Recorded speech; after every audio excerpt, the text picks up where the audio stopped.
சிம்பிளா, ஹெல்தியா அவரைக்காய் பொரியல், அதுக்கப்புறமா மணத்தக்காளி துவையல் எப்படி பண்றதுன்னு பார்க்கலாம். இதில வந்து பார்த்தீங்கன்னா, விட்டமின் சி, மெக்னீசியம், கால்சியம் எல்லாம் இருக்கு. போன் ஸ்ட்ரென்த்துக்கு நல்லாயிருக்கு. இம்யூனிட்டிக்குமே வந்து பார்த்தீங்கன்னா, ரொம்ப ரொம்ப நல்லது. மணத்தக்காளியில வந்து அல்சர குணப்படுத்துற அதனோட சத்துக்கள் எல்லாம் இருக்கு.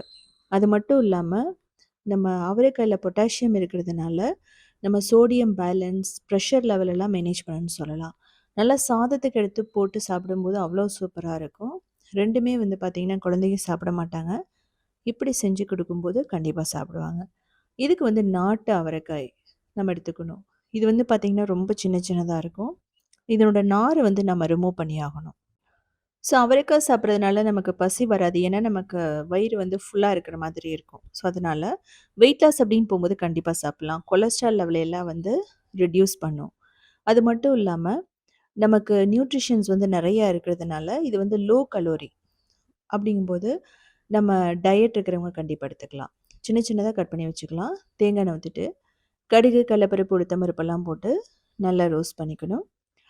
யூசுவலா வந்து பார்த்தீங்க அப்படின்னா, குங்குநாடு கிராமத்தில அடிக்கடி செய்வாங்க. அவரைக்காய் பொரியல். இப்போ வந்து பார்த்தீங்கன்னா, இதில சின்ன வெங்காயம், பச்சை மிளகாய், கருவேப்பிலை, உப்பெல்லாம் போட்டிருக்கோம். இதில பெருங்காயம் ஒரு 1/2 டீஸ்பூன் போட்டுக்கலாம். இதிலேயே வந்து பார்த்தீங்கன்னா, சிவப்பு அவரைக்காய் இருக்கு. செம டேஸ்ட்டா இருக்கும். கூடிய சீக்கிரம் அந்த ரெசிபி போடுறேன்.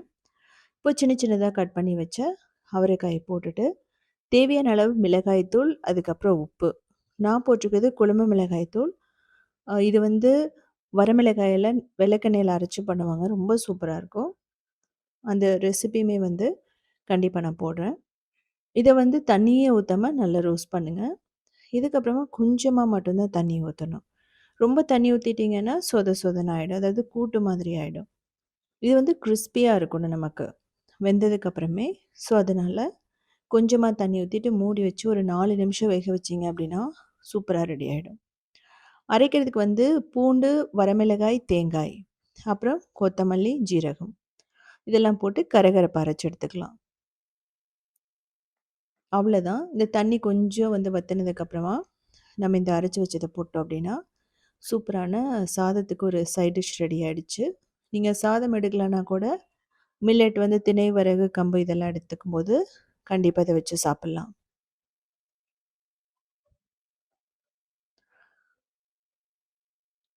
ஸோ அவ்வளோதான் நமக்கு ரெடி ஆயிடுச்சு. நம்ம தேங்காய் போட்டதுனால, டேஸ்ட் வந்து பார்த்தீங்கன்னா, ரொம்ப நல்லாயிருக்கும். நீங்க தேங்காய் போடாமயும் பண்ணலாம். இதில வந்து vitamin A, K, protein, folate எல்லாம் இருக்குன்னு சொல்றாங்க. எனர்ஜி பூஸ்ட் பண்ணும். பிரெயின் ஹெல்த்துக்கு ரொம்ப ரொம்ப நல்லது. படிக்கிற பசங்களுக்கு ரொம்ப நல்லதுன்னு சொல்லலாம். ரத்த சோகையை குணப்படுத்தும்னு சொல்லலாம். இதுக்கப்புறம் வந்து பார்த்தீங்கன்னா, மணத்தக்காளி. மணத்தக்காளிக்கு வந்து முதல்ல கடலப்பருப்பு, உளுத்தம்பருப்பு, ஜீரகம், கொத்தமல்லி, மிளகு இதெல்லாம் போட்டு நல்லா ரோஸ்ட் பண்ணணும். ஸோ இது வந்து தொகையல்னு சொல்லலாம், சட்னின்னு சொல்லலாம். இதுலயுமே விட்டமின் சி, இரும்பு சத்து, கால்சியம் எல்லாம் இருக்கு. இதில நம்ம வரமிளகாய், தேங்காய், பூண்டு, புளி, சின்ன வெங்காயம் ஒரு 1 கப் போட்டுக்கலாம். இதெல்லாம் போட்டு நல்லா ரோஸ்ட் பண்ணணும். இதுக்கப்புறமா கறிவேப்பிலை, உப்பு தேவையான அளவு, பெருங்காயம் போட்டுக்கலாம். இது வந்து இம்யூனிட்டிய பூஸ்ட் பண்ணும். இன்ஃப்ளமேஷன் எல்லாம் வந்து குறைக்கும்னு சொல்லலாம். ஸோ இத லைட்டா ரோஸ்ட் பண்ணதுக்கப்புறமா, நம்ம மணத்தக்காளி 1 கப் போடணும். ஸோ போட்டுட்டு ஒரு 2 நிமிஷம் மட்டும் வதக்குனா போதும்.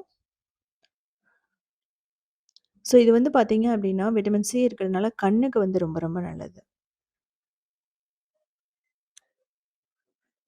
ஸோ இதில வந்து நீங்க துவரம் பருப்பும் போட்டு பண்ணலாம். ஸோ வாரத்தில 3 நாள் எடுத்துட்டீங்க அப்டின்னா, மவுத் அல்சர், ஸ்டொமக் அல்சர் எதுவுமே வந்து வராது. ஸோ அவ்வளோதான். தண்ணி ஊத்தி நீங்க வந்து வேக வைக்கணும்னு அவசியம் இல்ல. இப்போ மிக்ஸியில போட்டு நம்ம அரைச்சுக்கலாம்.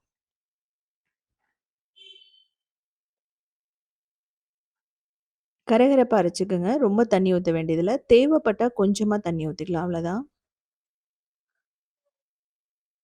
ஸோ நமக்கு பெர்ஃபெக்ட்டா ரெடி ஆயிடுச்சு. நல்ல சூடான சாதம், இட்லி, தோசை எல்லாத்துக்குமே இத வச்சு சாப்பிடும்போது அவ்வளோ சூப்பரா இருக்கும்.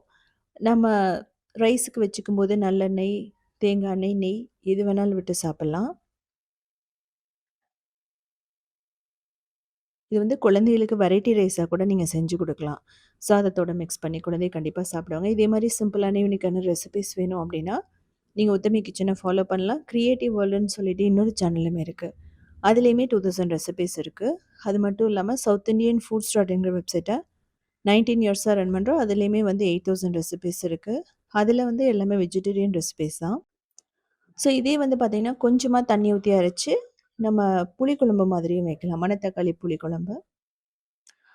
இது புளி போட்டுக்கிறதுனால உங்களுக்கு நெக்ஸ்ட் டே கூட கெட்டு போகாது. ஆனா கீரை அப்படிங்கும்போது நம்ம அப்பவே சாப்பிட்றணும். எப்பவுமே கீரைகள் எடுத்துக்கும்போது, ஈவினிங் 6 மணிக்கு முன்னாடியே எடுத்துக்கிறது ரொம்ப ரொம்ப நல்லது கூட கிராமத்தில சொல்லுவாங்க.